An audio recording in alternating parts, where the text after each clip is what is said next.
a esta Facultad de Derecho y a este acto académico que consiste en la presentación de un libro, La amnistía en España, Constitución y Estado de Derecho, que ha sido dirigido por tres grandes juristas: el profesor don Manuel Aragón, magistrado que fue magistrado emérito del Tribunal Constitucional, por don Enrique Gimbernat, catedrático de Derecho Penal, que tenemos el honor inmenso de recibir en esta Facultad de Derecho, y del catedrático de Derecho Constitucional de esta facultad, profesor don Agustín Ruiz Robledo.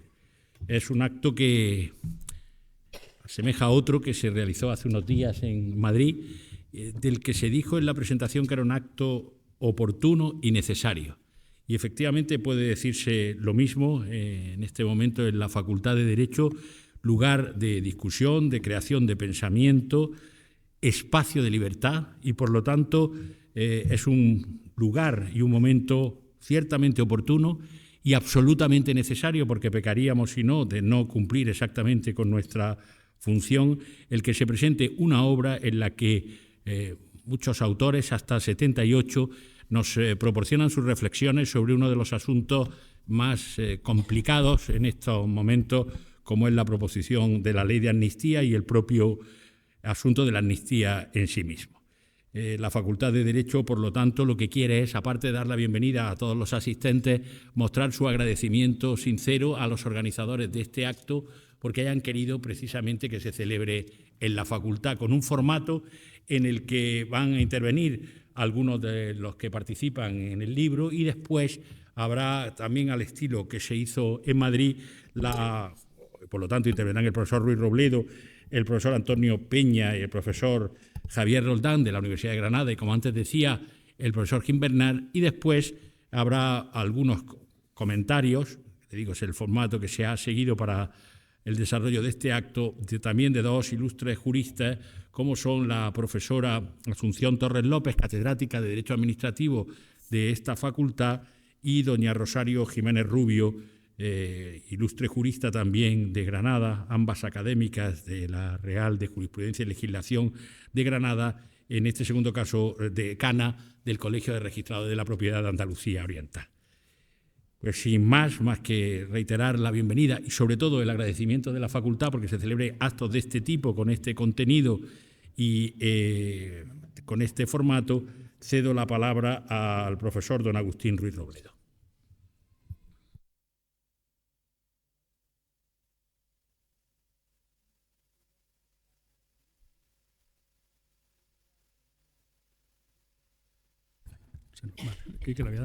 Decía que hay muchos motivos para escribir un libro. El más habitual que damos los juristas es coger un tema que sea poco estudiado. Sin duda, la amnistía es un tema muy poco estudiado. En los últimos 45 años no hay una sola monografía dedicada a la amnistía en la Constitución española. Tampoco se puede encontrar el tema en ninguno de los 15 manuales de derecho constitucional que hay en el mercado. La razón de este silencio durante mucho tiempo era evidente. Los constitucionalistas no estudiamos la amnistía por la misma razón que no estudiamos otras instituciones clásicas, como es la esclavitud o el ostracismo, o problemas clásicos del derecho constitucional del siglo XIX, como eran los señoríos, las amortizaciones o el voto de Santiago. Todas estas instituciones nos parecía que estaban completamente derogadas por la Constitución del 78. Este convencimiento se reforzó en 2021 cuando los independentistas presentaron en el Congreso una proposición de ley de amnistía y la mesa, con el consenso de los grandes partidos, la inadmitió por ser palmariamente inconstitucional. En fin, las cosas cambiaron en julio del 2023. Lo palmario se hizo opinable, incluso impecablemente constitucional, al decir de algunos. Por eso es lógico que la teoría acuda a explicar esta terra incógnita de la amnistía, que con tantos buenos frutos nos espera, al decir de algunos políticos. Pero mentiría si dijera que el libro se ha escrito para cubrir la falta de estudios exhaustivos sobre la amnistía en la Constitución. Hay una segunda razón para publicar un libro sobre la amnistía, y es la de aportar algo nuevo a un tema jurídico. Pero aquí tenemos un problema para alegar esta razón, y es que el profesor Aragón, codirector de la obra, ya dio sólidos argumentos en 2002 para confirmar lo que de un modo muy intuitivo pensábamos los constitucionalistas, que la amnistía estaba prohibida en España a partir de 1978 porque es una excepción a los principios de generalidad de la ley, de igualdad y de división de poderes. Y por eso la excepción o se establece en la propia Constitución, como hace con el indulto, o está prohibida por el legislador ordinario. Nosotros no hemos cambiado de opinión, pero en fin, teniendo en cuenta la polémica surgida este verano, podría ser un buen motivo para escribir un libro, profundizar en esta idea de la inconstitucionalidad de la amnistía. Y cualquiera que ojee nuestro libro podrá ver que lo hemos desarrollado a conciencia, desde su incardinación en el Estado de Derecho hasta el estudio concreto de la proposición de ley, sin olvidar el análisis tanto de la jurisprudencia sobre la amnistía del 77 como del derecho europeo. Sin embargo, mentiría si dijera que este deseo de profundizar en la inconstitucionalidad de la amnistía ha sido el motivo que nos ha llevado a publicar el libro. La verdadera razón de este libro no reside tanto en motivos científicos como en una razón personal, que con cierto pudor voy a hacer pública. La sorpresa que a principios del otoño nos produjo a los tres editores ver y oír a un buen número de partidarios de la amnistía, políticos, periodistas, pero también algunos juristas, diciendo que la mayoría de los juristas estaban expresándose a favor de la constitucionalidad de la amnistía. Y no era esa la sensación que nosotros tres teníamos al final del verano, y mucho menos a finales de noviembre, cuando se presentó la proposición de ley. Así que, para salir de dudas, decidimos convocar a los juristas que ya se habían manifestado en la prensa contra ella. El resultado ha sido espectacular. Más de 60 autores de reconocido prestigio respondieron de inmediato a nuestra llamada, aportando sus textos críticos con la amnistía pactada por Junts y el PSOE, hasta tener los 78 a los que se ha referido el decano. Y cuando digo juristas de reconocido prestigio, me refiero a lo que el común de los juristas entendemos por reconocido prestigio, no a la nueva acepción que le ha dado el gobierno. Por ejemplo, ex magistrados del Tribunal Constitucional y del Supremo, como Vicente Conde, Javier Delgado y Jorge Rodríguez Zapata. Fiscales del mismo Tribunal Supremo, como Salvador Bardají y Álvaro Redondo. Miembros de las Reales Academias, como Francés de Carrera, Teresa Freyse y Araceli Manga.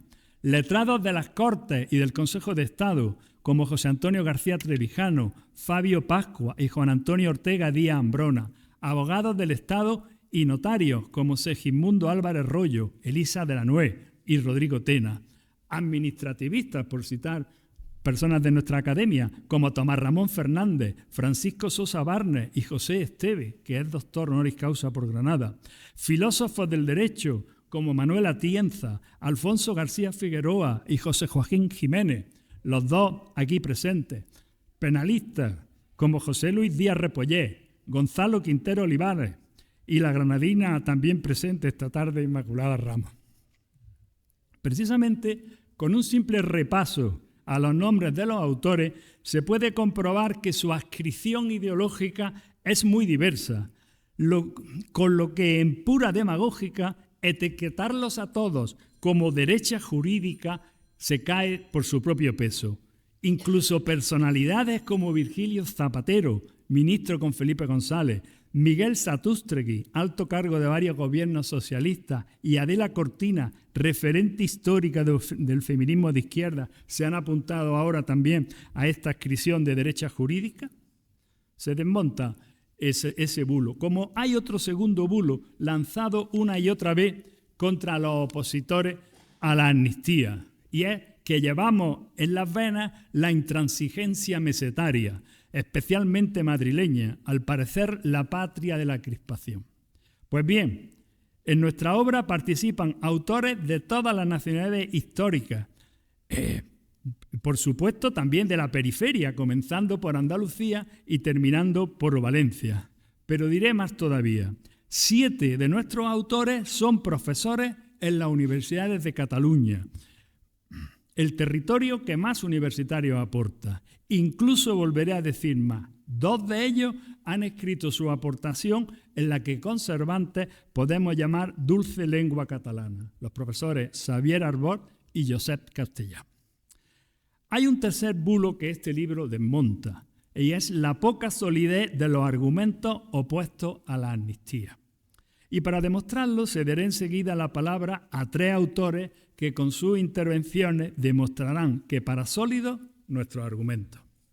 Por mi parte, voy a terminar ya reafirmándome en que este libro no está escrito ni desde el odio ni desde la revancha, mucho menos contra la reconciliación y la concordia. Más sencillamente, este libro critica una amnistía que no tiene cabida en la Constitución del 78, que además se ha diseñado aquí y ahora como una operación mercantil. Se cambia impunidad por voto. Si quieren la amnistía, cambien la Constitución y de paso que hagan una mínima demostración de arrepentimiento los que la intentaron quebrar en 2017. Lamentablemente, a la vista de la cerrazón de quienes hasta julio pasado consideraban inconstitucional la amnistía, nos tememos que nuestro esfuerzo sea tan inútil como predicar en el desierto o majar en hierro frío. Pero lo hemos considerado nuestra obligación cívica y estamos muy contentos de ver cómo nuestro libro está teniendo cierta repercusión social. Por eso, gracias a todos ustedes por venir esta tarde verdaderamente desapacible y a la editorial Cole, que ha recogido con ilusión nuestra iniciativa y ya prepara su traducción al inglés. Nada más, muchas gracias.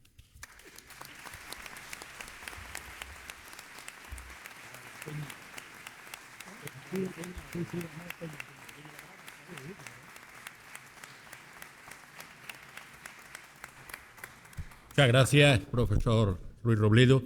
Tiene la palabra a continuación don Manuel Peña Freire, catedrático de Filosofía del Derecho de esta facultad.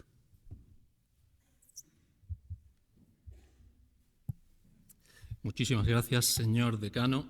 Gracias también, por supuesto, a los directores de la obra, a los autores que participan en la misma, a las comentaristas que luego intervendrán al término de la presentación, que haremos 2 de los autores en el libro, y por supuesto a todos ustedes que con su presencia pues, han demostrado su interés por el tema sobre el que versa este libro. En este libro, La amnistía en España, van a encontrar, como ha comentado el profesor Ruiz Robledo, 78 aportaciones, 78 capítulos que analizan la amnistía en España desde las perspectivas más diversas. También, por supuesto, desde el punto de vista de la filosofía del derecho, que es el que yo adopto. Todas las aportaciones son críticas con la amnistía, aunque esto no significa que estén estrictamente alineadas o que respondan a ningún tipo de consigna. Hay aportaciones, por ejemplo, que consideran que la Constitución permite la amnistía, pero no esta amnistía. Y hay otras que consideran que amnistiar en España está constitucionalmente prohibido. Esa es mi posición. En cierto modo estoy entre los duros de la obra. A mi juicio, la amnistía es incompatible con el Estado de Derecho.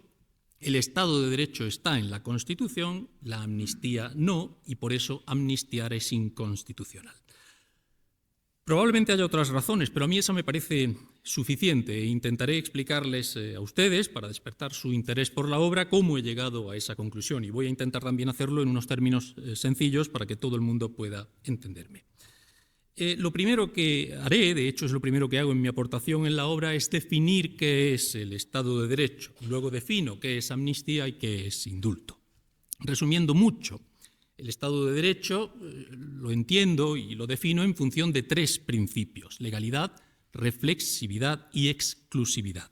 El principio de legalidad exige que el poder gobierne mediante leyes, mediante normas generales que deben aplicarse a todos, lo que significa que cuando se incumplen se debe declarar oficialmente que se ha cometido un ilícito y se debe sancionar en los términos que establezca el ordenamiento jurídico. El principio de reflexividad exige que el poder quede sometido a las normas que dicta. No se puede el poder eximir de su cumplimiento ni tampoco eximir a aquellos a quien le convenga. La exclusividad exige que todo acto del poder venga jurídicamente autorizado. Quien gobierna no puede hacer más que aquello para lo que ha sido jurídicamente habilitado, a diferencia de los ciudadanos que en principio podríamos hacer cualquier cosa que no estuviera jurídicamente prohibida. Estos principios pueden admitir algunas excepciones. De hecho, la amnistía y el indulto son excepciones al funcionamiento normal del Estado de Derecho, porque aunque el Estado de Derecho exige que los actos contrarios a las normas sean oficialmente declarados ilícitos y sancionados, cuando alguien es amnistiado o indultado, eso no sucede así. En mi opinión, la amnistía es más incompatible con el Estado de Derecho que el indulto. Una amnistía crea una especie de agujero negro jurídico mucho más oscuro, digamos, que el creado por un indulto.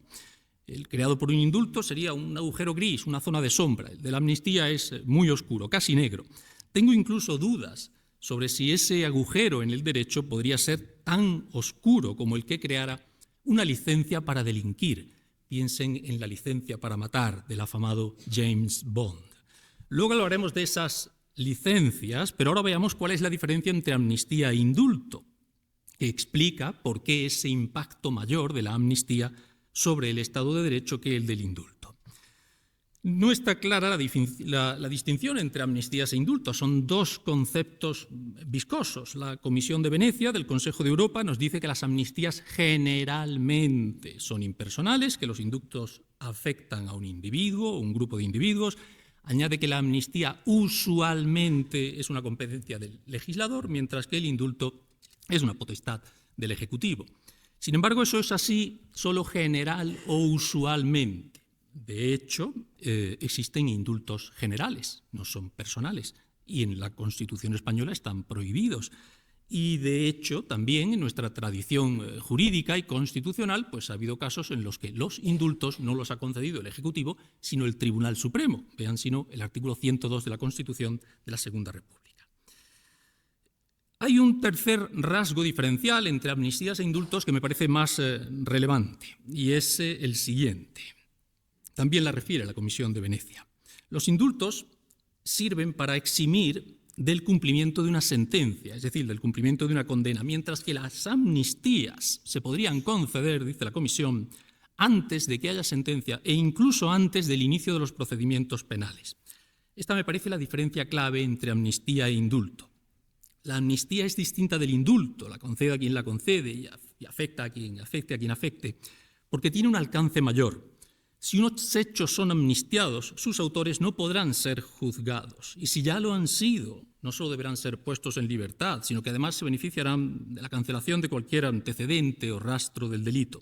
Se borra, por así decirlo, la declaración oficial de que cometieron un ilícito. Por lo tanto, la condena es imposible. En el caso del indulto, quien es indultado lo es porque oficialmente ha cometido un ilícito por el que ha sido condenado. Quien es indultado queda como infractor del derecho aunque no cumpla condena.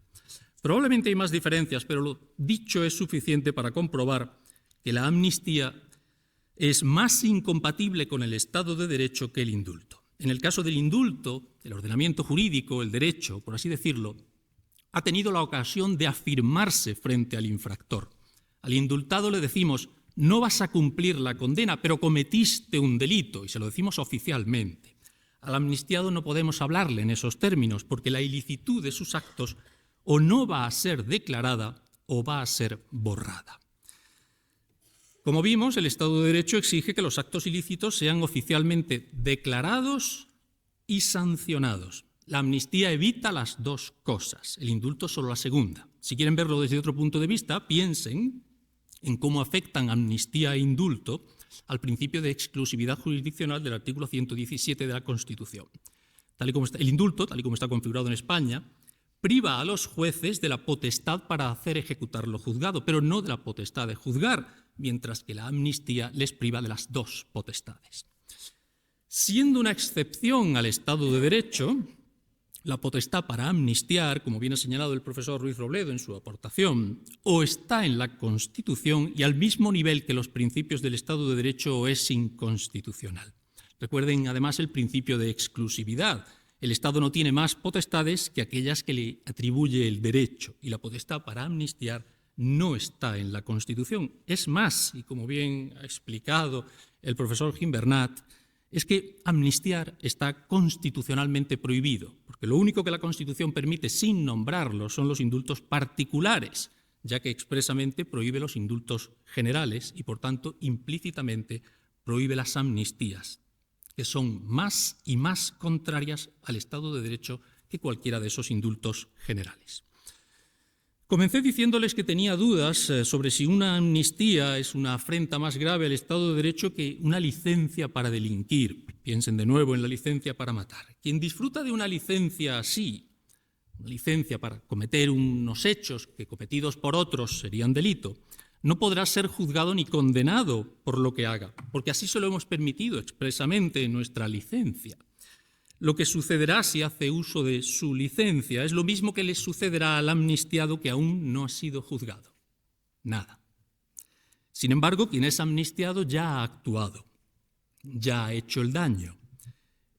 Mientras que si reconocemos a alguien licencia para cometer actos que en otras circunstancias serían delictivos, aún podríamos albergar la esperanza de que no hiciera uso de su privilegio, de su licencia.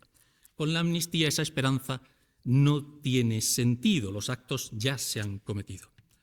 Licencia para delinquir y amnistía parecen distinguirse, sin embargo, en que quien disfruta de la licencia para hacer algo que hecho por otro o en otras circunstancias sería delito, de algún modo tiene derecho a hacerlo, algo que parece que no sucede en el caso de la amnistía. Una cosa es amnistiar a los golpistas y otra licenciarlos a dar golpes de Estado. No es lo mismo. ¿O sí? Si no son lo mismo, se parecen mucho, y hasta el punto de casi identificarse en dos supuestos, en dos casos. Se los propongo. Son casi lo mismo, la amnistía y la licencia para delinquir o la licencia para cometer actos sediciosos o rebelarse, si asumimos el relato de los amnistiados, como por ejemplo hace el acuerdo del PSOE y Junts cuando culpa a un órgano constitucional, en fin, indirectamente al propio orden constitucional, de haber impedido que la sociedad catalana solucionara las limitaciones a su autogobierno o que expresara reivindicaciones de amplio recorrido histórico. También se parecen mucho la amnistía a los golpistas y la licencia para dar golpes de Estado cuando amnistiamos a alguien por unos hechos que manifiesta volverá a cometer. Les ruego consideren el siguiente argumento, y voy a ir terminando. Si perdonamos a alguien que ha hecho algo malo y que nos dice que va a volver a hacerlo, ¿qué razón tenemos para perdonarlo si no es que pensamos que tiene derecho a hacerlo? Ahora para el caso de la amnistía, para el caso de los hechos que tuvieron lugar en 2017, fundamentalmente. ¿Qué justificación hay para conceder una amnistía a quienes han cometido actos de prevaricación, desobediencia, malversación, desórdenes públicos, usurpación de funciones, resistencia, etcétera, quizás incluso terrorismo, si afirman que volverán a hacerlo? Nosotros sabemos que lo que se concede es impunidad a cambio de investidura, ya se ha concedido.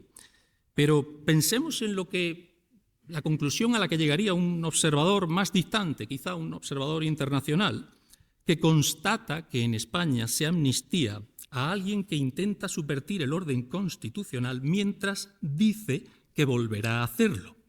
¿Qué explicación podría encontrar esta persona para esa decisión, salvo la de que hay en España unos que quieren destruir el orden constitucional y otros que les reconocen el derecho a hacerlo?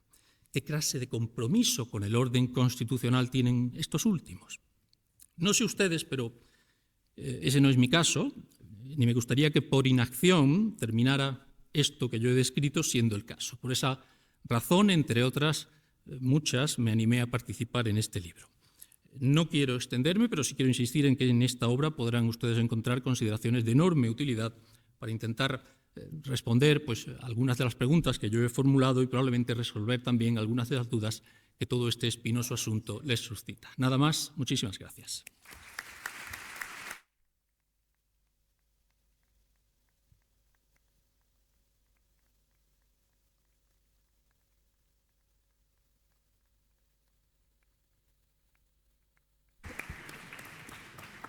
Muchas gracias, profesor Peña. Tiene a continuación la palabra el profesor Javier Roldán Barbero, catedrático de Derecho Internacional Público y Relaciones Internacionales de esta facultad. Muchas gracias, ilustrísimo, queridísimo señor decano. Buenas tardes a todos, bienvenidos. Señores codirectores de la obra, muchas gracias por impulsarla en nombre, yo creo que de la ciudadanía, como ciudadano, como demócrata, como europeísta. Gracias por invitarme a participar en el libro y también para participar en esta mesa redonda. A propósito, en el caso de mi intervención, sobre las connotaciones y repercusiones que puede tener esta proyectada y malhadada amnistía sobre el derecho europeo. En principio, el derecho europeo no prohíbe la amnistía. De hecho, hay constituciones nacionales que la permiten y hay jurisprudencia de Estrasburgo y de Luxemburgo que en determinadas ocasiones y condiciones avalan la amnistía. No exactamente los términos que la proposición de ley en su exposición de motivos señala. Ha seleccionado de manera manipulada y mutilada algunos extractos de jurisprudencia del Tribunal de Justicia de la Unión Europea y del Tribunal Europeo de Derechos Humanos. Pero el hecho de que el derecho europeo no prohíba la amnistía no quiere decir que la avale incondicionalmente. Y no quiere decir que el decretar la amnistía sea un acto interno, privativo, exclusivo, discrecional de cada Estado. El derecho europeo vela por el Estado de Derecho y lo hace en dos organismos fundamentalmente. Uno, el Consejo de Europa, la Gran Europa, que agrupa a 46 estados, y en algunos de los órganos consultivos de este Consejo de Europa, como la citada ya Comisión de Venecia, que en 2013, por ejemplo, a propósito de una propuesta de amnistía en Georgia a presos políticos, dejó claro que la amnistía no podía ser aplicada con arbitrariedad y en detrimento de la legalidad y de la igualdad. La propia Comisión de Venecia se personó la semana pasada en España a requerimiento del Senado español y le ha pedido el Senado español un dictamen urgente que estamos deseando conocer. El Consejo de Europa tiene otros organismos como el GRECO, el Grupo de Estados contra la Corrupción, o el propio Tribunal Europeo de Derechos Humanos, que podrían en algún momento intervenir sobre este tema. Pero les hablo de la Unión Europea, la Europa por antonomasia de 27 estados. La Unión Europea, en el artículo 2 de su tratado constitutivo, dice que los valores esenciales de la integración europea son el Estado de Derecho, la democracia, los derechos humanos, etc. Por tanto, la Unión Europea no se desentiende, sino que se compromete con el Estado de Derecho en cada uno de sus estados. Respeta la identidad constitucional, la autonomía institucional de cada uno de los estados, pero intenta imponer y preservar que la legalidad y la separación de poderes se cumpla. Los artículos 4 y 19 del Tratado de la Unión Europea abundan en esta idea, es decir, se respeta, se garantiza la identidad constitucional.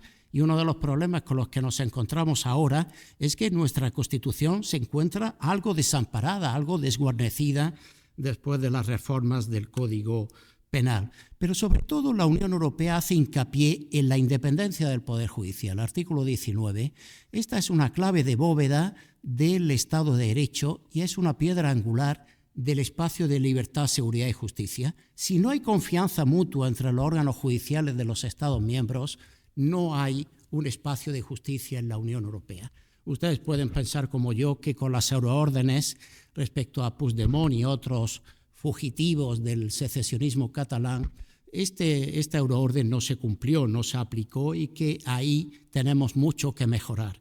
pero es indudable que estos ataques en sede parlamentaria y en otros foros contra los jueces y tribunales suponen una merma inadmisible para el Estado de Derecho, y esa invocación reiterada a desjudicializar supone realmente un sarcasmo, si no fuera por ser un tema muy serio, porque ¿qué se trata? ¿De arreglar políticamente entre políticos la cuestión? Las amnistías podrían tener validez, no la tiene en nuestro orden constitucional, y al no tenerla en nuestro orden constitucional no la tiene tampoco en la Unión Europea. Pero quiero aclarar algo que puede ser quizá interesante. El control de constitucionalidad de esta ley, si llega a ver la luz, difiere del control que puede ejercer el Tribunal de Justicia de la Unión Europea. Es decir, los parámetros, los cánones de control no tienen por qué coincidir. De hecho, el Tribunal Constitucional español podría, y a mi modo de ver debería, plantear una cuestión prejudicial al Tribunal de Luxemburgo para determinar si, a la luz del derecho europeo, este proyecto de amnistía, de autoamnistía, como se ha dicho, sin remordimientos, con arbitrariedad, una amnistía prêt-à-porter, ¿verdad?, hecha a medida de los encausados, que son al mismo tiempo en gran parte legisladores.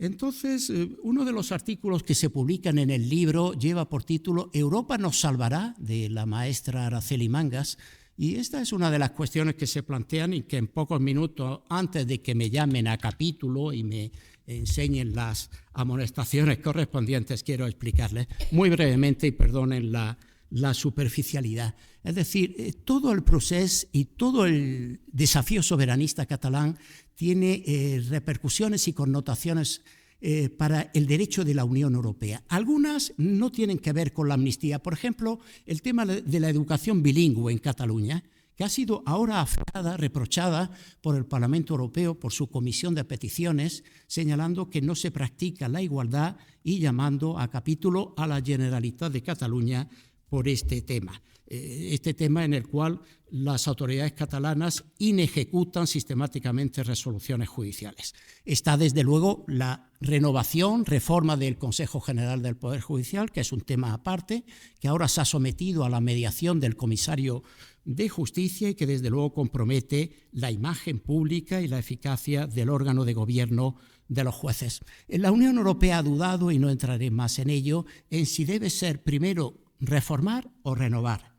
Ahí ha habido una disputa y sigue habiéndola sobre el tema, pero desde luego la Unión Europea aboga por una mayor presencia, un mayor protagonismo de los jueces en la elección y en la composición del Consejo General del Poder Judicial. ¿Qué podemos decir del 2017, del momento álgido del procés, el 1 de octubre? Yo ya escribí sobre el tema diciendo que el desafío soberanista, el referéndum ilegal del 1 de octubre, suponía verdaderamente pervertir las normas y principios fundamentales de la Unión Europea, en gran parte construida la Unión Europea en contra del nacionalismo, que es el veneno, la guerra, dijo Mitterrand.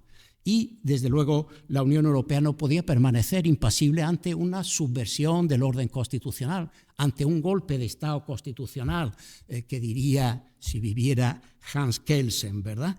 Pero vayamos más cerca del tema de la investidura. Mi compañero y amigo Antonio Peña se ha referido ya al tema de los infames, vergonzosos, miserables acuerdos entre Junts y el PSOE, el principal partido de gobierno, sometidos además a la intervención de un mediador internacional, salvadoreño, para más señas, como si fueran dos sujetos de derecho internacional independientes. Se reúnen en Ginebra con un secretismo total. En ese acuerdo hay algunos elementos que a mí me llaman la atención y me preocupan. Se habla de aprobar un sistema financiero, económico, especial para Cataluña.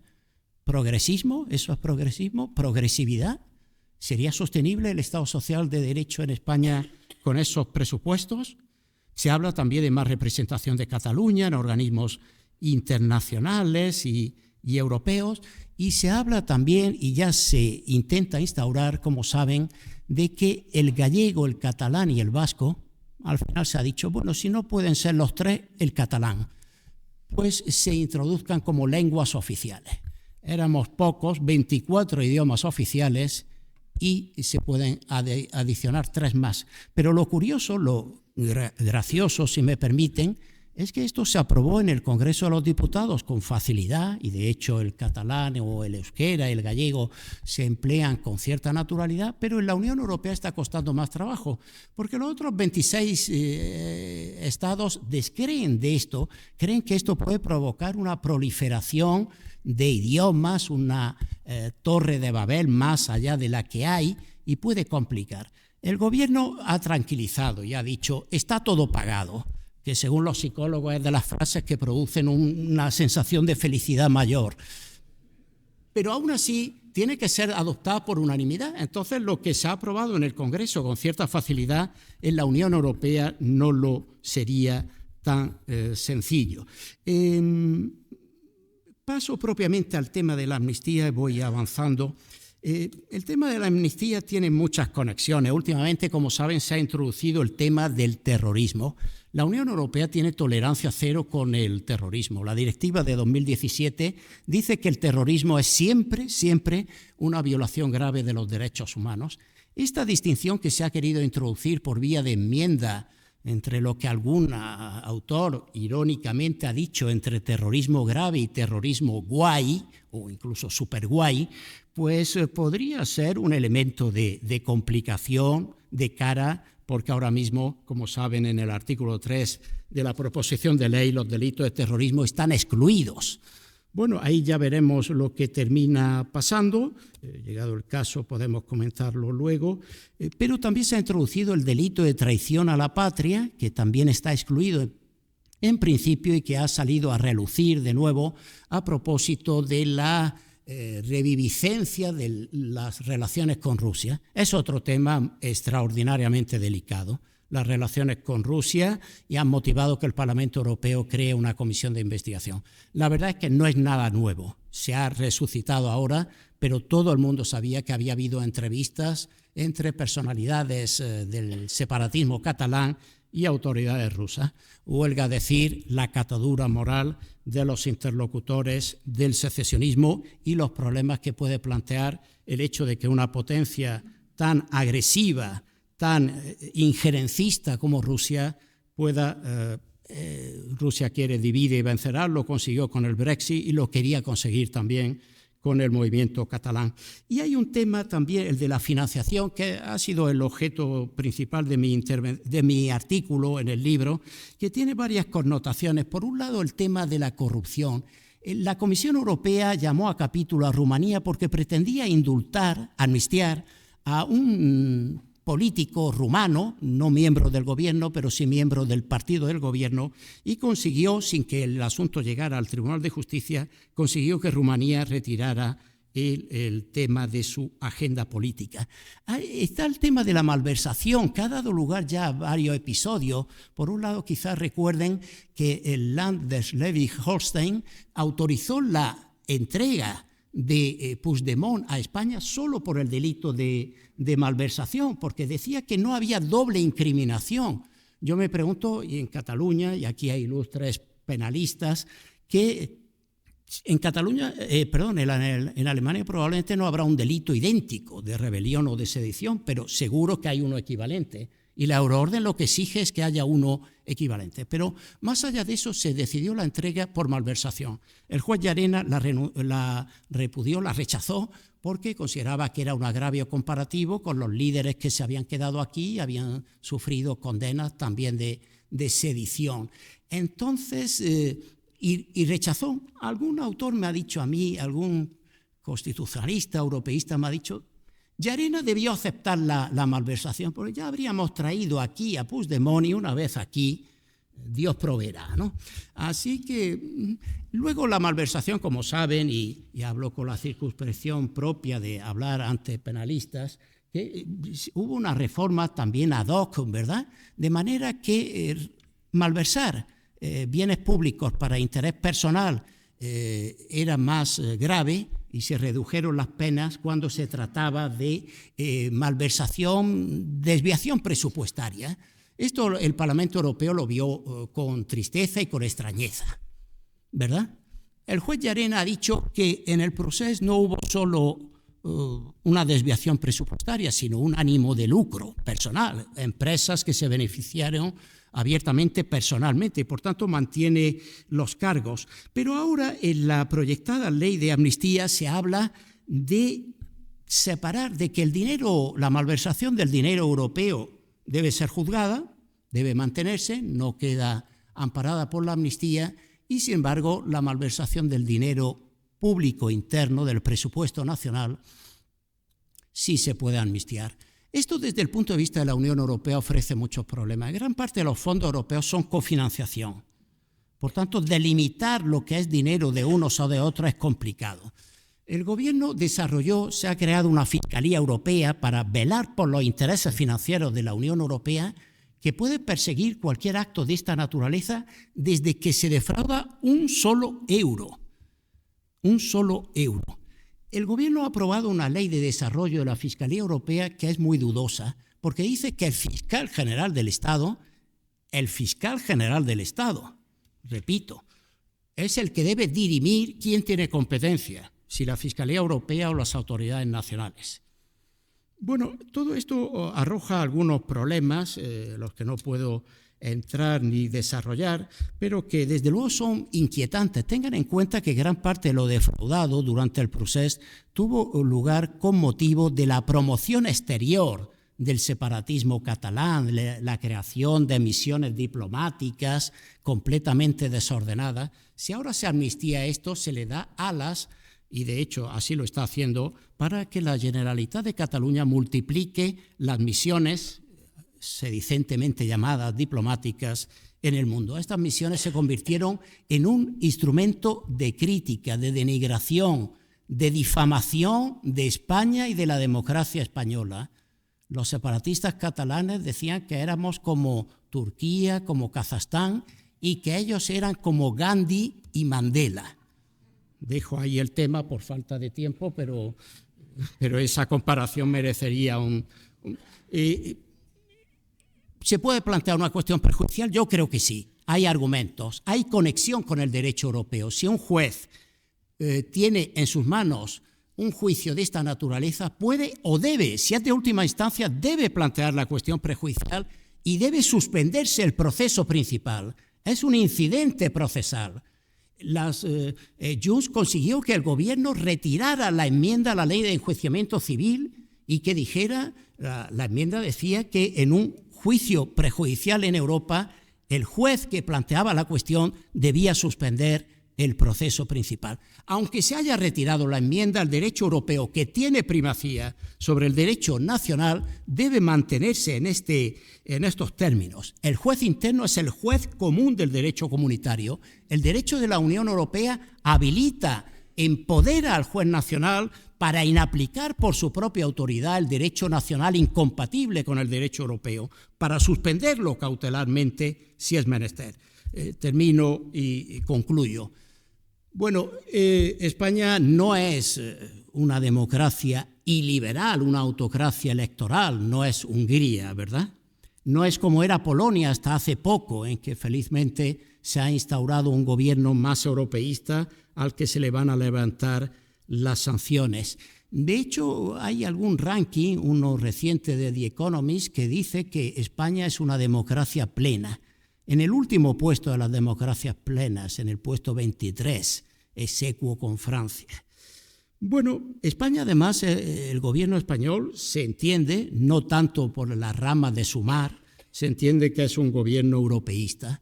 No hay razones de momento para aplicarle una suspensión del derecho de voto, no hay razones para aplicarle el reglamento de condicionalidad financiera y suspenderle ayudas, pero sí hay razones y poderosas para una vigilancia especial para que España pase a ser considerado un Estado señalado. Como ciudadano, como demócrata y como europeísta me felicitaré de ello. Creo que Europa puede salvarnos.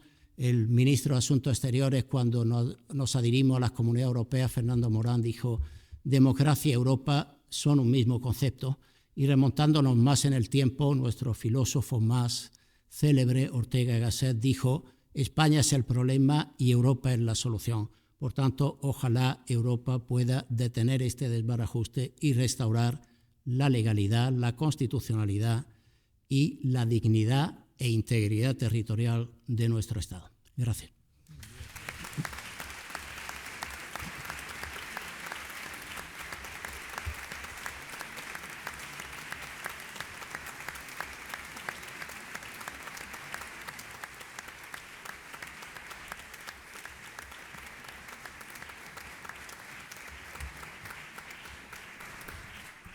Muchas gracias, profesor Roldán Barbero. Tiene la palabra don Enrique Gimbernat, catedrático de Derecho Penal, al que damos la bienvenida a esta facultad. Muchas gracias, señor decano. Aunque el libro estamos los directores por orden alfabético, Aragón, Gimbernat y Ruiz Robredo, bueno, es Agustín realmente el autor y el que ha tenido la idea y el que ha trabajado y ha conseguido este libro, que yo creo que es muy importante porque es un libro que desbarata el relato a la vista de que realmente pues, hay juristas tan prestigiosos que están en contra de la amnistía, 68, el relato de que la amnistía es legal y constitucional en España. A mí me ha tocado desarrollar la materia que es la constitucionalidad de la amnistía. Entonces me voy a ocupar de la exposición de motivos porque hace algún esfuerzo, en mi opinión inútil, por tratar de demostrar que sí, que es constitucional. Empiezo por el primer argumento que trata de desbaratar de una forma indirecta la exposición de motivos. Según el artículo 62 de la Constitución española, corresponde al rey ejercer el derecho de gracia con arreglo a la ley, que no podrá autorizar indultos generales. Los únicos que se permiten son los particulares, de acuerdo con la ley de indulto de 1870. Es condenado por condenado, tiene que haber informes del tribunal sentenciador, del fiscal, y tiene que ser motivado el indulto. Si el informe del tribunal sentenciador es desfavorable y el del fiscal también desfavorable, entonces tiene que haber, según la jurisprudencia de la Sala Tercera del Tribunal Supremo, tiene que haber una motivación de por qué se da el indulto. Si o bien el tribunal sentenciador o bien el Ministerio Fiscal está a favor del indulto, entonces el gobierno se puede remitir a ese informe favorable, en su caso, del tribunal sentenciador o del fiscal. Pero lo que se prohíbe son los indultos generales, es decir, indultos en los cuales no hay ningún motivo, sino que se hace de forma general para todos los que han cometido delitos por encima de 10 años, la mitad, 5 años. Pero claro, esto es lo que se prohíbe porque es algo absolutamente inmotivado. Entonces, si el indulto general, que es sin ninguna motivación, está prohibido, con mayor motivo tiene que estar la amnistía, que es un perdón todavía mayor, porque en el indulto solamente se puede dar cuando ya ha habido una condena, en el indulto no se pueden borrar los antecedentes penales, por ejemplo, no se elimina tampoco la responsabilidad civil, mientras que la amnistía se puede, y está en las facultades de la amnistía, perdonar tanto a los condenados como a aquellos que están siendo investigados o que van a poder ser investigados. Si hay antecedentes penales, se suprimen. Y si hay responsabilidad civil, entonces también se anula. Es decir, que si el perdón más limitado, este perdón, está prohibido cuando es general, con mayor motivo tiene que estar la amnistía. Es un argumento a minori ad maius, perdón este latinajo, pero que los juristas continuamente lo estamos empleando en nuestras argumentaciones y en nuestros escritos. Como con razón dice el profesor Miguel Ángel Recuerda, si se admitiesen las amnistías en nuestro derecho, no estarían realmente prohibidos los indultos generales, a pesar de su prohibición en la Constitución, pues se podían conseguir los mismos efectos por la vía de la amnistía. Es decir, que entonces se hace un indulto general y se dice es amnistía.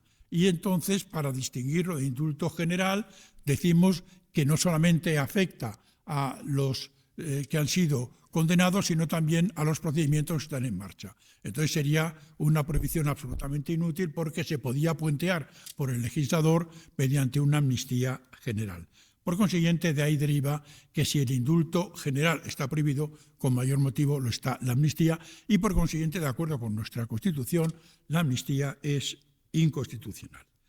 Contra eso se dice de rechazo en la exposición de motivos, no, es que resulta que no es lo mismo porque el indulto lo dicta el Ejecutivo, mientras que la amnistía es una ley orgánica por el Poder Legislativo. Pero oiga usted se está refiriendo al indulto particular que, en efecto, de acuerdo con la ley de 1870 de indulto, la da el Ejecutivo, pero desde luego que un indulto general lo tendría que dar también una ley orgánica del Poder Legislativo. Luego, tanto el indulto general como la amnistía, en primer lugar, son dos tipos de perdón y, en segundo lugar, emanan del mismo poder. Por consiguiente, naturalmente, que es absolutamente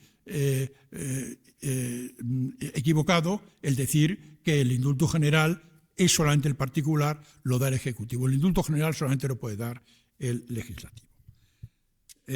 Siguiente argumento este es un argumento positivo y he tratado de decir que cuando de rechazo la exposición de motivos dice, bueno, no, es que realmente no es lo mismo porque deriva del Ejecutivo, del Legislativo, eso no es verdad. El segundo argumento es, en la exposición de motivos dice, bueno, es que en España ha habido amnistías, sí las ha habido. Ha habido la amnistía de 1977 y ha habido la amnistía de 1975.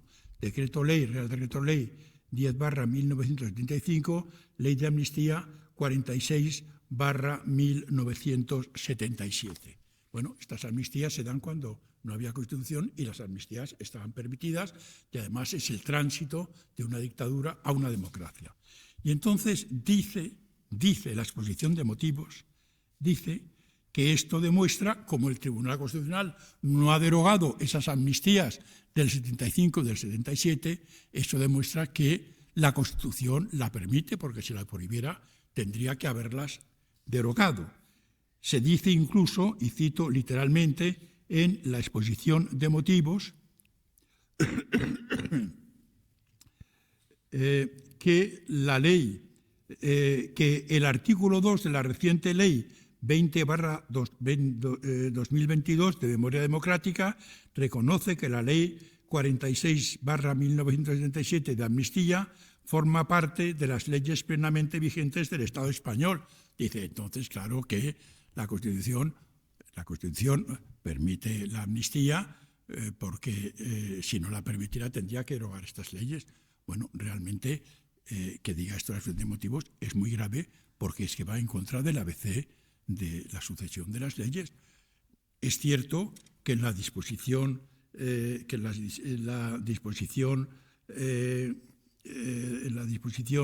derogatoria 3 de la Constitución española se derogan las normas anteriores que vayan en contra de la Constitución, pero sí está el artículo 9.3 de la Constitución española y en todos los textos internacionales que dice que son irretroactivas las leyes posteriores sancionadoras menos favorables. Es decir, que naturalmente está prohibida, pero lo que no puede hacer la Constitución y lo que no puede hacer cuando se trata, porque es la gran excepción de la aplicación retroactiva, sí, aplicación retroactiva, pero si esa aplicación retroactiva supone una norma desfavorable, no se puede aplicar retroactivamente, porque las amnistías del 77 y del 75 se promulgaron cuando la amnistía estaba permitida. Luego usted no puede retroactivamente aplicar una norma desfavorable que es la Constitución que en efecto prohíbe la amnistía. Por tanto, este argumento es un argumento que parece mentira que pueda figurar en una exposición de motivos que desconoce que las leyes desfavorables, y en ese sentido, y como yo mantengo, es desfavorable la Constitución porque prohíbe las amnistías, no puede aplicarse retroactivamente. Bien, y entro en el último aspecto de la exposición de motivos y dice, bueno, vamos a ver cómo no va a haber posible la amnistía, si es posible en todos los países europeos. Claro, es que el derecho comparado es muy complicado. Yo no puedo decir, no, en Austria no, en Alemania no, en otro sitio tampoco. Oye, usted, el derecho comparado es muy complicado. Hay que saber, si los términos son equivalentes, hay que saber qué ha dicho la jurisprudencia, hay que saber qué ha dicho la doctrina, hay que saber qué ha dicho los tribunales. No se puede decir así por las buenas. Entonces, yo me ocupo únicamente del derecho alemán, que es el que me es más familiar. Y entonces resulta que esa amnistía, la que trata de establecer y de imponer esta proposición de ley de amnistía, en Alemania sería absolutamente inconstitucional. El caso Platov es un caso de un periodista alemán que vulnera, junto con otros funcionarios, en los años 50, el artículo 353b del Código Penal alemán sobre revelación de secretos, porque él tenía un confidencial escrito que daba a los abonados, en los cuales él daba información sobre secretos oficiales. Pero el 353b del Código Penal alemán fue introducido en la época nacionalsocialista. Y entonces en aquel momento la práctica era que lo que había hecho el derecho nacionalsocialista era declarar a todo secreto oficial para que la prensa no pudiera informar.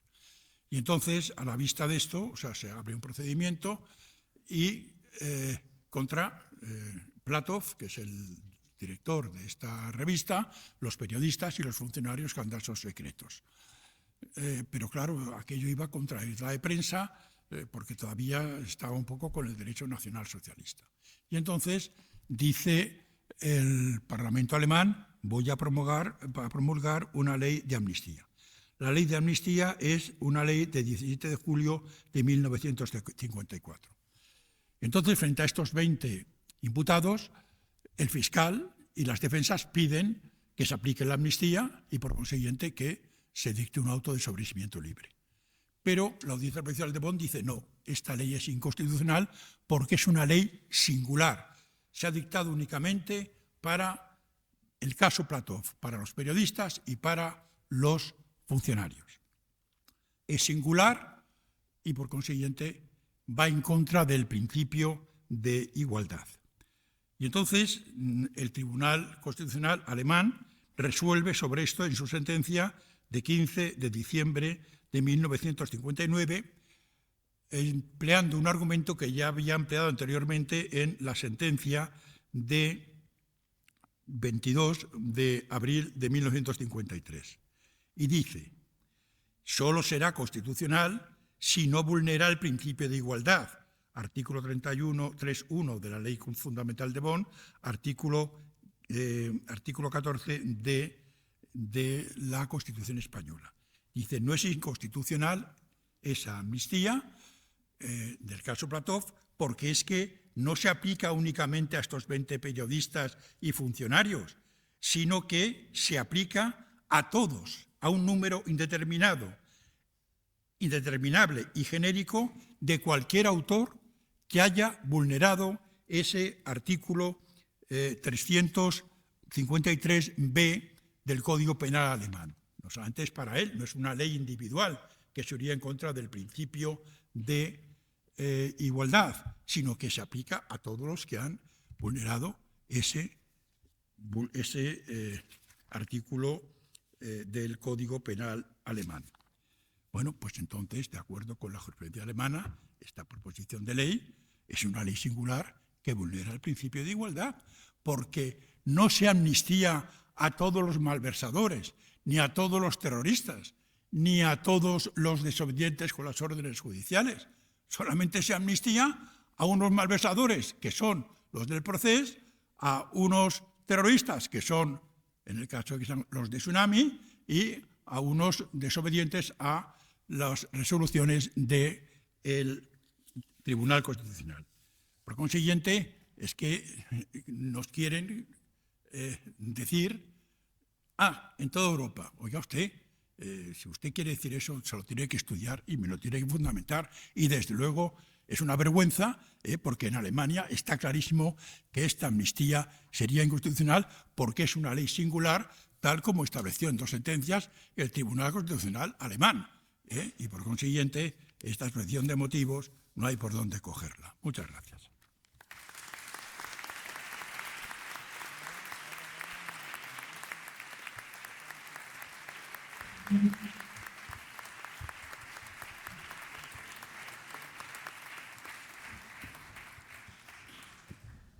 Muchas gracias, profesor Quim Bernat, por su intervención.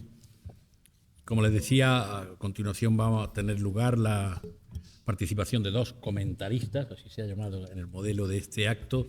En primer lugar, la querida compañera, admirada compañera, doña Asunción Torres López, catedrática de Derecho Administrativo de la Facultad de Derecho de Granada. Muchas gracias. Con la venia, señor decano. Buenas tardes. Me va a permitir unos segundos del tiempo, que no voy a abusar del mismo, no lo voy a hacer, pero sí unos segundos para, en primer lugar, mostrar mi gratitud a los directores de esta obra y a todos los autores. Una obra que se presenta y con la que se pretende proporcionar con argumentos de distinto tipo científico y académico, argumentos jurídicos, por supuesto, advirtiendo de los problemas serios y graves que se derivan de una propuesta como esta. Y además estoy orgullosa de que se pueda hacer en este emblemático lugar, el Paraninfo de la Facultad de Derecho, y celebrar un acto académico que no es uno de los más nobles, que es la presentación de un libro jurídico en una universidad que se caracteriza por ser un espacio y un refugio de libertad y de debate. Muy brevemente me voy a referir desde la perspectiva del derecho administrativo, del derecho público, a un argumento jurídico y pido disculpas porque se trata de un aspecto muy básico de nuestro ordenamiento jurídico, pero desde luego y en mi opinión invalida ab initio esta propuesta de ley de amnistía. Desde que se produce el hecho que todos conocemos, ¿no?, de elecciones, investidura, etcétera, etcétera, y a medida que van pasando y transcurriendo los meses, se puede caer en el olvido, y no debe ser de esta manera, un olvido a lo mejor querido, o derivado o no de una provocada desinformación, se puede caer en el olvido del origen de esta norma, del porqué, del propósito de la misma. Y no podemos olvidarlo porque precisamente es en este momento donde encontramos una auténtica y grotesca desviación de poder. Es cierto que esta desviación de poder contemplada en nuestras leyes administrativas, la propia Constitución, artículo 106, y que en puridad, en palabras de Oriu, esa desviación de poder significa el hecho de una autoridad pública que, realizando un acto de su propia competencia con observancia de las normas, sin existir a priori una violación formal de la ley, sin embargo, usa su poder para fines distintos de aquellos por los cuales le fue conferido tal poder, de manera que se aparta del bien del servicio, se aparta del interés general. Una desviación de poder que trasciende el ámbito de las decisiones administrativas, de los órganos administrativos, y que se eleva al ámbito de las acciones de quienes dirigen esa administración pública, que no es sino el Poder Ejecutivo, el Gobierno, y un abuso de poder cada vez más frecuente que se utiliza no para defraudar cualquier norma, sino para defraudar la Constitución española. Por lo tanto, nos podemos preguntar cuál es el propósito de esta propuesta de ley. ¿Cuál es la satisfacción del interés general? Es cierto que si leemos el preámbulo encontramos una motivación, ya sabemos cuál, la normalización institucional, política y social de Cataluña. Sin embargo, esto no es más que un engaño que precisamente cumple con ese requisito esencial de la desviación de poder. Esto es una apariencia de legalidad. Por lo tanto, no desviemos la atención, porque creo que es de sobra conocido cuáles fueron los motivos, cuáles fueron los fines por los cuales se atreven a plantear una norma como esta, a plantear una ley de amnistía, y no es sino un claro disfraz de un motivo, desde mi punto de vista aberrante, de carácter particular. Por lo tanto, no podemos olvidar esto.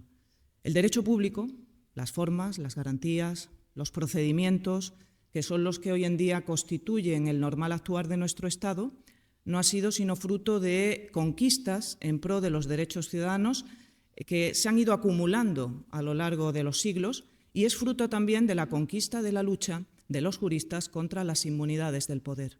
Y su cumplimiento no solamente es garantía de justicia, sino también de buen gobierno. Si echamos la vista atrás, 1789 se produjo una gran conquista de los derechos de la libertad y de la igualdad. Sin embargo, un año después, justo en 1790, se dicta una ley que separa radicalmente la justicia de la administración, que los jueces no se inmiscuyan en aquellas tareas del poder público, del poder político. Y, por lo tanto, es en este momento cuando comienza a producirse o comienza, evocando esa magnífica obra que creo que hoy cobra relevancia de García de Enterría, comienza esa lucha contra las inmunidades del poder, que además se recogió fielmente en nuestras leyes administrativas: control de los actos discrecionales, control de los actos políticos del Gobierno, con mayúscula, control de los actos normativos del Gobierno, con mayúscula, y aún presumiendo que se dispusiera de una legitimidad para ejercer una competencia propia a través del diseño de una ley de caso único o una ley singular, como la que aquí se proyecta, y a priori, he de decir, desde mi punto de vista, totalmente inconstitucional, pero presumiendo que se dispone de esa competencia y que allí en los ámbitos en los que se permitiera, y podría ser, no digo que no, que el objeto de una ley singular pudiera ser una amnistía, siempre y cuando fuera constitucional, que no lo es,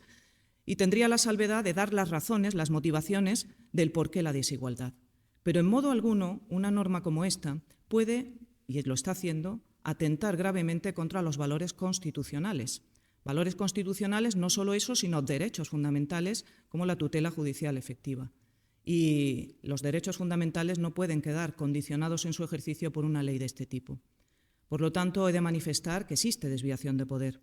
Existe desviación de poder, pero hay que elevarla de rango, y coincido en esto con mi compañero y colega Jesús Jordano Fraga, quien dijera que lo que tenemos es también un fraude de ley constitucional al haber usurpado la facultad constitucional de promulgar normas para fines que no están autorizados por el ordenamiento jurídico. Por lo tanto, creo que en este momento los juristas estamos de nuevo llamados a esa lucha por el derecho, para preservar que nuestro Estado constitucional de derecho sea un Estado de justicia que hoy se ve amenazado por una propuesta de ley como esta, que nace enferma, en mi opinión está herida de muerte, precisamente porque viola, porque vulnera, con esa desviación de poder, con ese abuso de poder, la seguridad jurídica, la tutela judicial efectiva, todos los principios de buena regulación a los que está sometido el Gobierno en nuestras leyes administrativas y, en definitiva, vulnera esencialmente la libertad ciudadana y la convivencia pacífica de un Estado.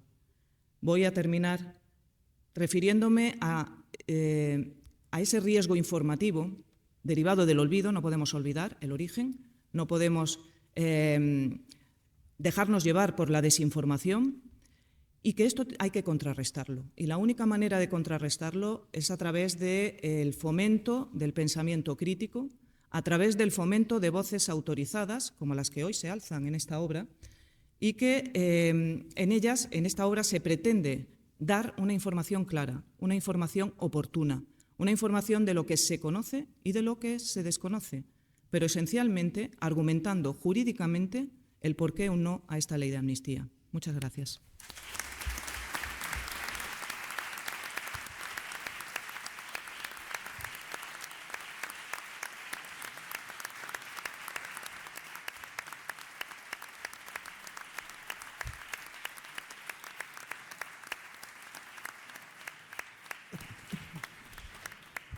Muchas gracias, profesora Torres López.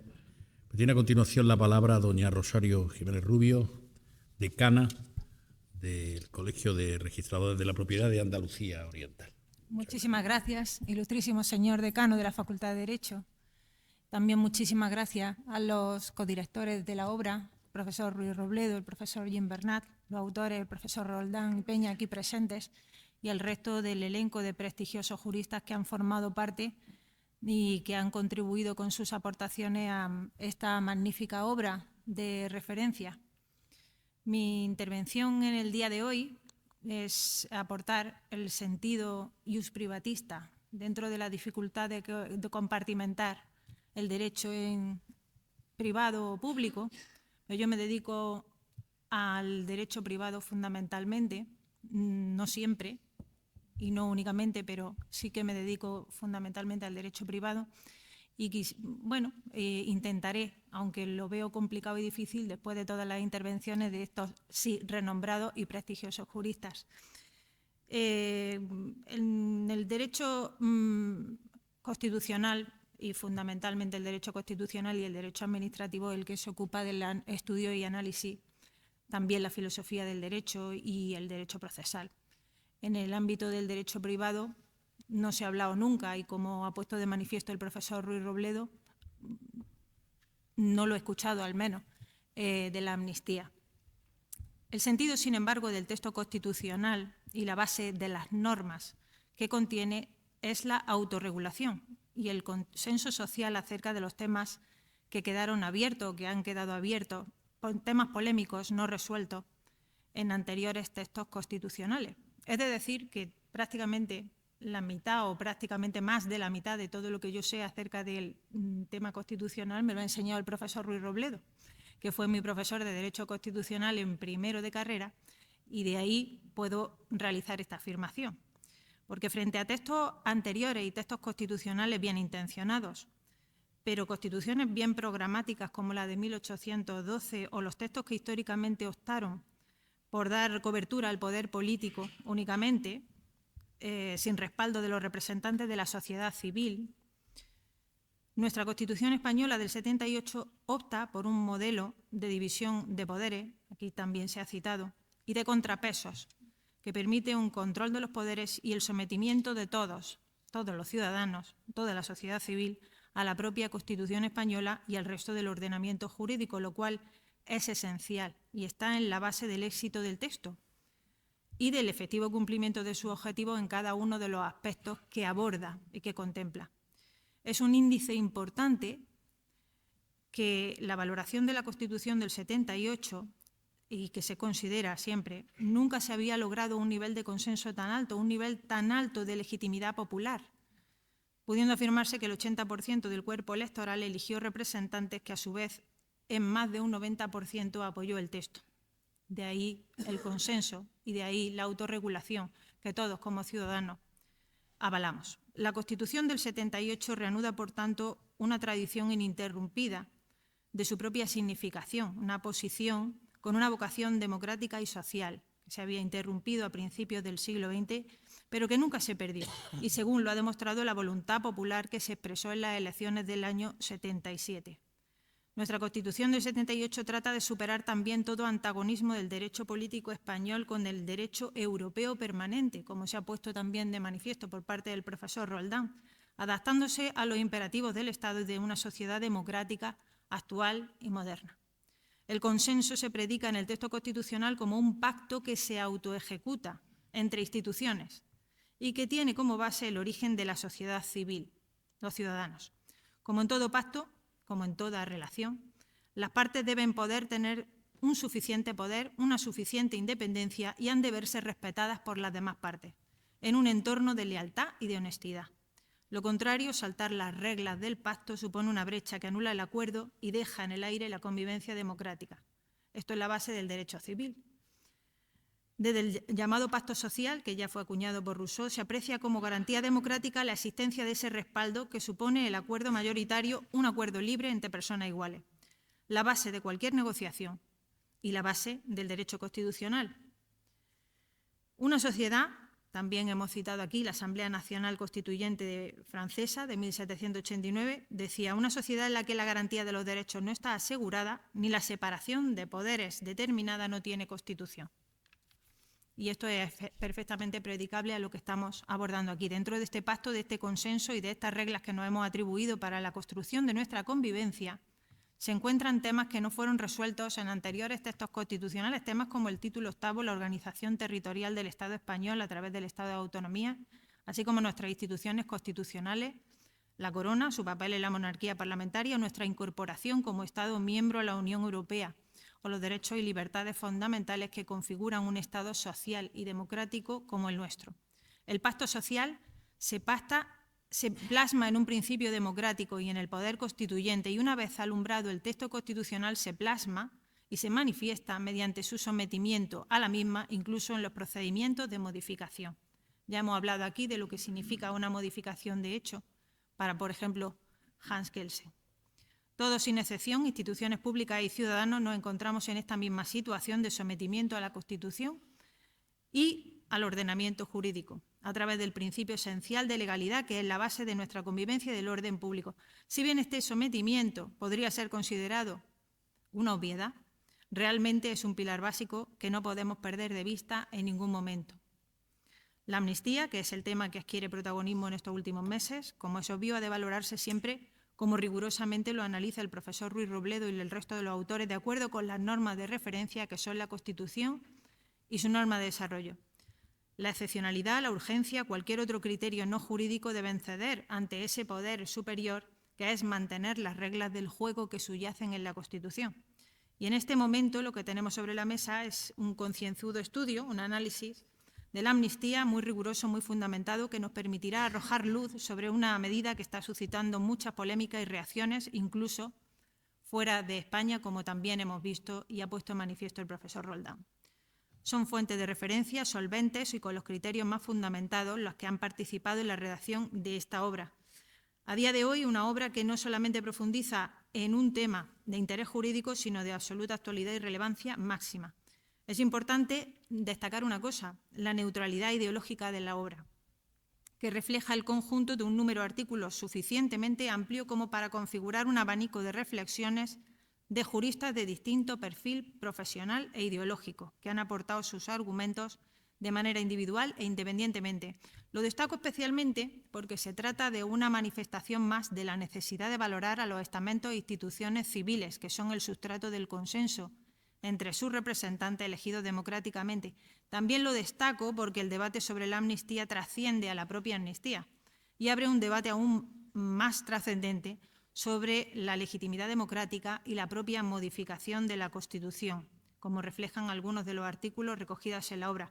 Y además, como tercer motivo, también lo destaco y lo traigo a colación porque la libertad de expresión está recogida como derecho fundamental en nuestra Constitución española y es importante que la sociedad se pronuncie sobre los acontecimientos del día a día y no se desvincule de las instituciones políticas. Hay uno de los artículos que me llama mucho la atención y que tiene un título curioso, como la canción de Alaska. ¿Y a quién le importa? Pues nos importa a todos. Toda la ciudadanía está detrás de este tema. Sin más que llamar la atención sobre la oportunidad de presentar esta obra y dar la enhorabuena a sus autores por el interés de la misma para la sociedad civil, en la medida en que supone un acercamiento a la amnistía, a su significado y a sus consecuencias, les felicito, así como a todos aquellos que han dado sus contenidos con sus reflexiones al libro que se presenta en el día de hoy. Muchas gracias por este llamamiento a la reflexión sobre nuestro consenso, sobre la salud de nuestra democracia y sobre el uso que de ella estamos haciendo como sociedad. Nada más.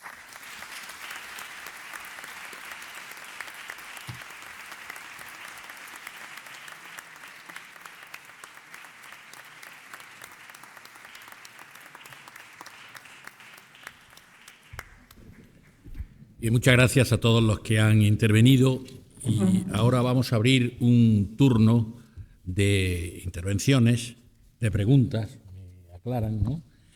Rogando a quienes intervienen que, del mismo modo que los que han intervenido se han ajustado al tiempo que se les había dado, si tienen que hacer alguna consideración, alguna reflexión, alguna pregunta, la hagan en 2 minutos, me dice el profesor Ruiz Robledo, ¿no? En un tiempo máximo de 2 minutos. Vamos a abrir ese coloquio para quien quiera intervenir. Sí.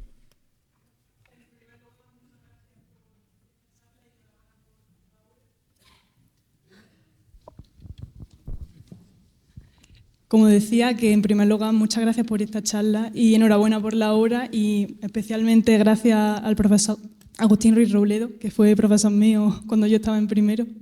Así que muchas gracias por sus clases, por lo que he podido aprender de Derecho Constitucional, ha sido gracias a usted. Y bueno, mi pregunta era, con todos estos argumentos de peso que se dan en contra de la amnistía, si finalmente el Tribunal Constitucional lo admite con argumentos que como hemos visto, pueden ser perfectamente refutables jurídicamente. No existe ningún mecanismo que pueda frenar esa admisión del Tribunal Constitucional, igual que existe a lo mejor el delito de prevaricación, pues algún mecanismo parecido para frenar esa admisión.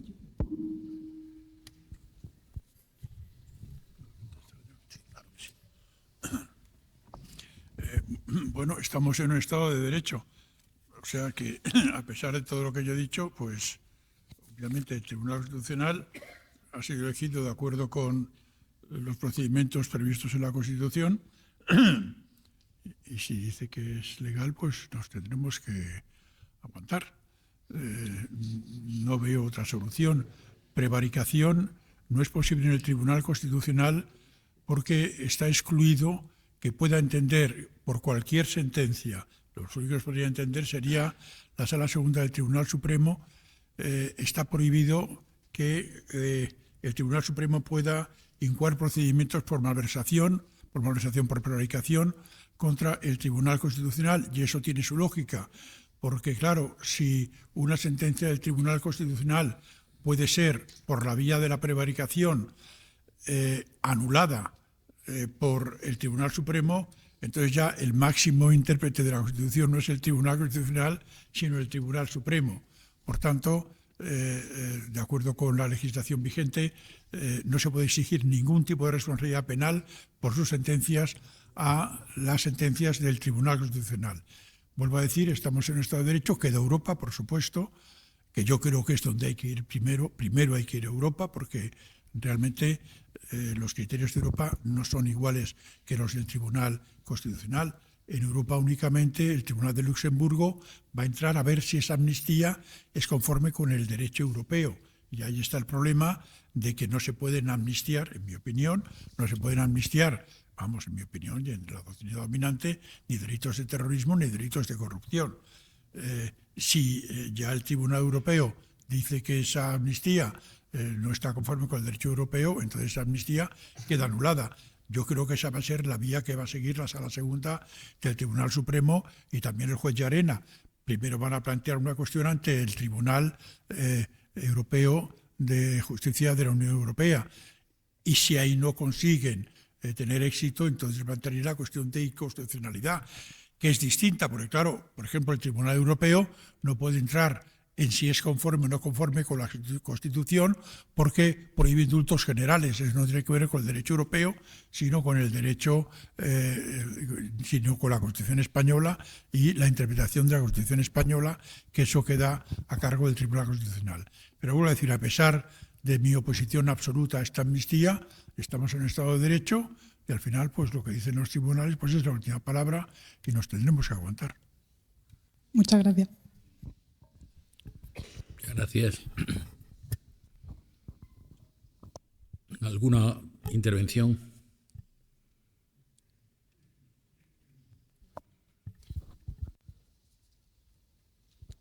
Sí, buenas tardes. Yo quería preguntarle, una vez que se apruebe la ley de amnistía esta, si alguna otra comunidad autónoma declarara la independencia de España, ¿qué ocurriría? Y la segunda pregunta que me gustaría hacerle es, aparte del apoyo de los diputados de Puigdemont para poder gobernar el PSOE, ¿ustedes ven alguna otra razón para sacar esta ley de amnistía? Es decir, para haber organizado un follón tan gordo. Muchas gracias.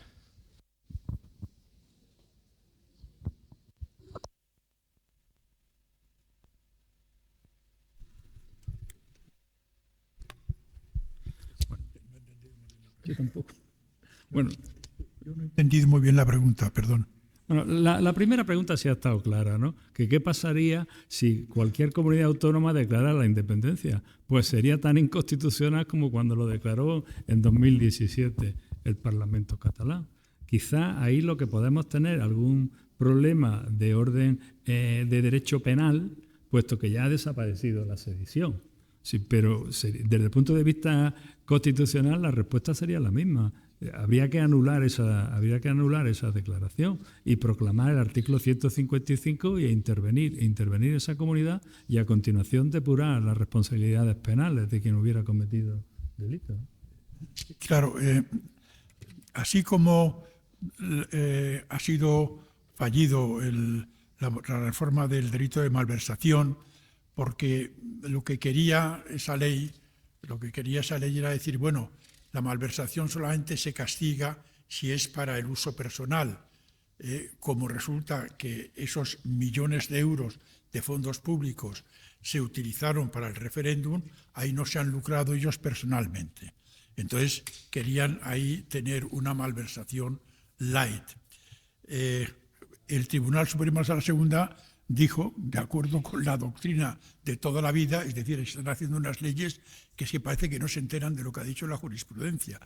La malversación se caracteriza por el ánimo de lucro, pero en el sentido de ánimo de apoderarse de la cosa y disponer de ella como si fuera uno propietario.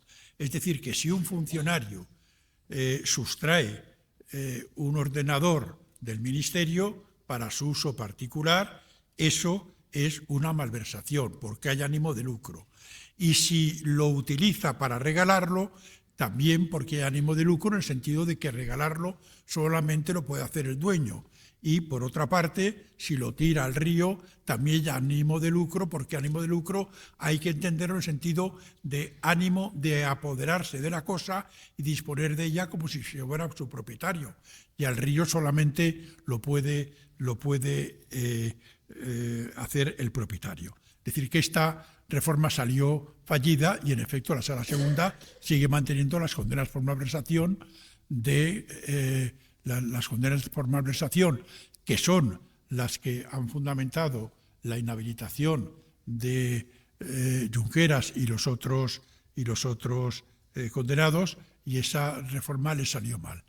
La de la sedición les ha salido muy bien, porque es que dijo ahí el Tribunal Supremo que, bueno, si se ha suprimido la sedición, pues todo lo que hicieron y todas las revueltas y todo eso, pues eso se ha convertido en un hecho atípico.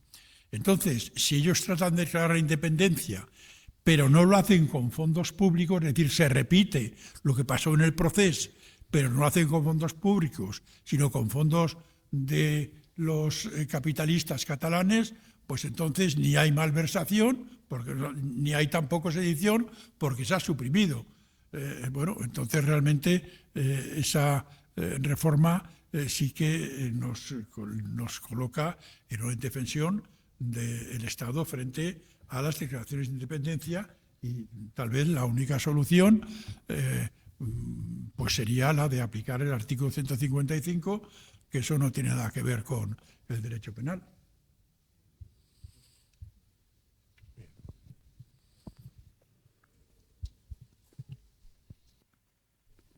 Profesor Morillas.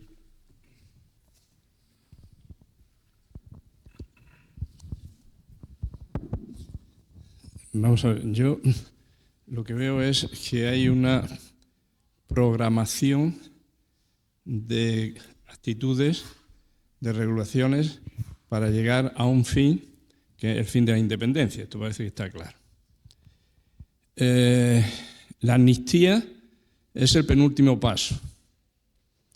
El último es la declaración de independencia, el referéndum, o como se quiera plantear, y lo van a plantear. Pero claro, aquí, lo ha dicho muy bien el profesor Gimbernat, el tema, uno de los más graves, fue la reforma del Código Penal en la sedición. Estábamos de acuerdo, muchos juristas, progresistas, por cierto, estamos dentro de esto de progresistas, pero vamos, de un grupo, el Grupo de Política Criminal, donde se debatió en profundidad el tema de la sedición. Estábamos de acuerdo, yo fui ponente, de que la sedición había que modificarla, porque no tenía sentido que estuviera dentro de los delitos contra el orden público. Entonces, el planteamiento que se hizo es aquellas conductas de menor intensidad, como de ser manifestaciones, etcétera, que pasaran a orden público, al orden público, pero que además, junto a eso, se llamara sedición o se llamara de otra forma, pasara a un delito contra la Constitución que fortaleciera la defensa del Estado social y democrático de derecho. Claro, esto se le olvidó al legislador en el pacto correspondiente y se dijo solamente pues las conductas mínimas contra el orden público. Claro, ¿qué puede pasar? Lo ha dicho perfectamente el profesor Gimbernat, pues que yo creo que la única salida, si se da nuevamente, y te están anunciando que se van a dar, es o los desórdenes públicos, con pena mínima, o la desobediencia, que ya es ridícula. No tenemos ahora mismo un fortalecimiento normativo penal de defensa del Estado social y democrático de derecho. Esa es el derecho constitucional, o del Estado constitucional, y garantista. Es donde nos ha llevado la modificación, que no es que haya pasado desapercibida, pero que evidentemente se ven cuáles son los objetivos de las tres partes. Tengo 2 minutos, me estoy colando, perdón. Bueno. Gracias, señor decano, como me conoce bien. Bueno, aquí hay 3 grupos que coinciden, que yo lo pregunté en un debate que hubo aquí a mi querido amigo y discípulo, el profesor Portilla, que elaboró la amnistía la ley de amnistía de Sumar, que no tuvo tampoco de mucho éxito, y es los independentistas, su objetivo es la independencia, tienen una programación que la van cumpliendo ante pues la complicidad, entre comillas, no la complicidad penal, de los mayoritarios, el partido mayoritario y en el gobierno, los 2 partidos en el gobierno. Después está el grupo del Partido Comunista, Sumar, etcétera, etcétera, que nada tiene que ver con el independentismo. Yo lo decía, es que un comunista, sin más levantar la cabeza, un comunista está apoyando al independentismo una barbaridad. El propio símbolo de la Internacional lo pone en manifiesto. ¿Esto me lo reconocieron? Sí. ¿Pero qué es? Es un cambio de sistema a través de una república federal, etcétera, etcétera. Y luego, en tercer lugar, está lo más doloroso, por lo menos para mí y para muchos otros, seguro que también para el profesor Gimbernat, donde se mueve ideológicamente, pues es ¿cuál es el objetivo del Partido Socialista? Pues difícil de racionalizar. Evidentemente son los votos que necesitan para seguir en el gobierno. Entonces, y ya termino, desde esta perspectiva, claro, la amnistía, que yo me sumo a todo lo que se ha dicho, lo que se dice en el libro, yo estoy en desacuerdo total con este tipo de amnistía. Yo sí tengo un artículo publicado, esto que no se publicaba nada, sobre esto, sobre el derecho de gracia, donde llego a la conclusión de que la amnistía, se ha dicho aquí también, podría ser si se modifica la Constitución y tal, ¿no? Pero ese es otro tema. En estos momentos yo creo que todo lo que se ha dicho pues, es absolutamente razonable y vamos a ver, esa es la duda. Evidentemente hay que someterse, pero vamos a ver qué hace el Tribunal Constitucional, si llega el momento. Porque, en fin, yo, que no soy hombre de mucha fe, pero sí tengo fe en que el Tribunal Constitucional, quizá ingenuamente, pues actuará en consecuencia con lo que la mayoría de los juristas, muchos, porque esto de descalificar, no, es que ya son de derecha, esto tiene un poco de gracia, nada más, perdón si me... Sí, no, yo, Lorenzo, estoy de acuerdo en todo lo que has dicho, pero yo quería decir otra cosa más. Uno de los actos más bonitos y más emocionantes que yo he vivido fue en este mismo sitio, en la presentación del libro homenaje a Lorenzo, que es inolvidable, y ahora al estar aquí he vuelto a recordarlo y he vuelto a sentir casi la misma emoción. Muchas gracias. Muchas gracias, rector Morillas, por la pregunta y por poner de manifiesto lo que son fallas de nuestro ordenamiento jurídico que son muy incompletas. Sí, ahora mismo tenemos un problema del derecho penal porque no está penalizado ciertas conductas, pero en el pasado estuvieron. Por ejemplo, durante un tiempo hubo el delito de convocatoria de referéndum, convocatoria ilegal de referéndum, se despenalizó. Tenemos las elecciones europeas a la vuelta de la esquina. Pues si Puigdemont se quiere volver a presentar, haremos el ridículo mundial de que un señor huido se puede presentar a unas elecciones. ¿Por qué? Pues porque no se ha querido modificar la ley orgánica del régimen electoral general para decir que si un señor está fuera del ordenamiento jurídico para una cosa, tiene que estar también fuera para las demás. O mucho más sencillo, no presente usted su candidatura por poderes, vaya usted personalmente a la Junta Electoral Central, que ya ajustaremos cuentas. No se ha querido modificar eso. Es decir, que ahora mismo, por las razones políticas que cada uno pueda considerar, el Estado de Derecho no tiene buenos instrumentos subconstitucionales para defenderse de esos ataques, ¿no?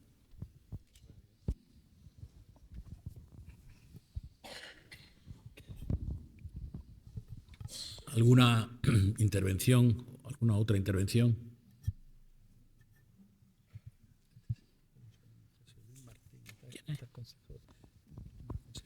Sí, José Luis Martín Moreno. Ante todo, mi enhorabuena a todos los intervinientes. Una pregunta, quizás se la hago al profesor Ruiz Robledo, y es si alguno de los 78 autores estudian los efectos que podría tener una eventual declaración de inconstitucionalidad sobre situaciones firmes, donde se hubiera hecho ya aplicación de la ley de la amnistía. En la ley de indulto hay un precepto, como bien saben, en el que se dice que el indulto es, por su propia naturaleza, irrevocable en los términos en los que ha sido concedido. La pregunta, ¿alguno de esos autores ha estudiado esos efectos que podría tener la declaración de inconstitucionalidad? E incluso, como en algún país europeo se ha planteado la aprobación de una ley que revoque los efectos de una amnistía. No, ningún autor estudia ese supuesto, porque nosotros hemos sido muy optimistas y hemos pensado que con que vamos a parar el proyecto de la proposición de ley, ¿no? Pero sí es verdad que plantea un gran problema, ¿no? Sí, alguna vez el Tribunal Constitucional dicta lo que la mayoría consideramos adecuado, ¿no? Y es que la ley es inconstitucional en general, por muchos aspectos, y luego, si bajamos a más de un artículo, pues por otros motivos concretos. Si dictara eso, ¿qué pasaría con las personas que ya hubieran sido declaradas amnistiadas, ¿no? Bueno, yo creo que el Tribunal Constitucional lo podría resolver, como ha hecho algunas veces, con leyes de estos efectos. Por ejemplo, cuando a alguien ha habido condena o declaración de nulidad por el derecho financiero, lo que ha dicho el Tribunal Constitucional es que la declaración de la sentencia tendría efecto a partir de ese momento. Por tanto, no se revisarían la amnistía, por decirlo así, que ya en ese momento estuvieran liquidadas por los tribunales de justicia. Vamos a ver, la amnistía se promulga por las Cortes Generales, pero la aplican los tribunales. Entonces, mientras por parte, por ejemplo, de Llarena no haya un auto de sobreseimiento libre, no está amnistiado. Si él plantea una cuestión ante el Tribunal Europeo o ante el Tribunal Constitucional, no hay amnistía porque no hay un auto de sobreseimiento libre. Y por otra parte, los ya condenados, si lo tiene que aplicar la Sala Segunda del Tribunal Supremo. Si la Sala Segunda del Tribunal Supremo plantea una cuestión ante el Tribunal de Luxemburgo, entonces no hay todavía una resolución porque queda suspendido y por consiguiente no hay un auto declarando la extinción de la responsabilidad criminal. O sea que no han sido amnistiados. No han sido amnistiados y por consiguiente no hace falta decir es que hay que revocar la amnistía ya concedida. No. La amnistía la concederán los tribunales y si ellos no la conceden mediante resoluciones judiciales de autos de sobreseimiento libres para los investigados y de autos de extinción de la responsabilidad criminal para los ya condenados, no estarán amnistiados y por consiguiente ahí no hay ningún problema.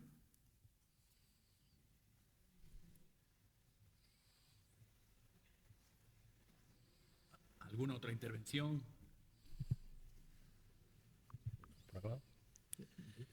Bien, pues vamos a agradecer a todos que se haya celebrado este acto, que es un acto que se ha celebrado en la Facultad de Derecho, ciertamente, pero que también es un acto de la Facultad de Derecho. Es un acto de la Facultad de Derecho que argumenta científicamente, que argumenta rigurosamente, que argumenta con seriedad y que hace estas reflexiones y deja no solamente a la consideración de quien quiera oírlas, las que se han hecho aquí, las que se hacen en el libro, sino también para formar a los que lean las reflexiones que se han hecho en el libro. Yo quiero manifestar, como decía, la gratitud de la Facultad de Derecho por este acto, y además quiero indicar que se trata de un acto en el que se está presentando un libro en el que han escrito autoridades, en el que han escrito personas conocedoras de la materia, rigurosas, que nos merecen todo tipo de admiración.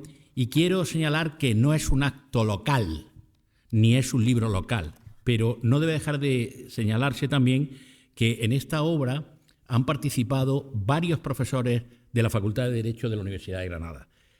Igual que esta tarde han participado dos ilustres juristas, compañeras de mesa en este momento, hay que recordar que en este libro, que ha dirigido, entre otros, el profesor Ruiz Robledo, ha participado el propio profesor Ruiz Robledo con varios textos, el profesor Peña, el profesor José Joaquín Jiménez Sánchez, la profesora Inmaculada Ramos, el profesor Recuerda, el profesor Roldán, y déjenme que los traiga a la Universidad de Granada, porque los consideramos de la Universidad de Granada, porque alguno se ha formado en algún periodo de su vida en la Universidad de Granada, también son miembros de nuestra comunidad, el profesor Esteve, que es doctor honoris causa por la Universidad de Granada, el notario Segismundo Álvarez Rollo Villanova, que es doctor en Derecho por la Universidad de Granada, y en una generosidad, porque hay que traer a los que nos convienen, el profesor Alfonso Figueroa también lo consideramos de esta universidad, aunque sea provisionalmente, aunque sea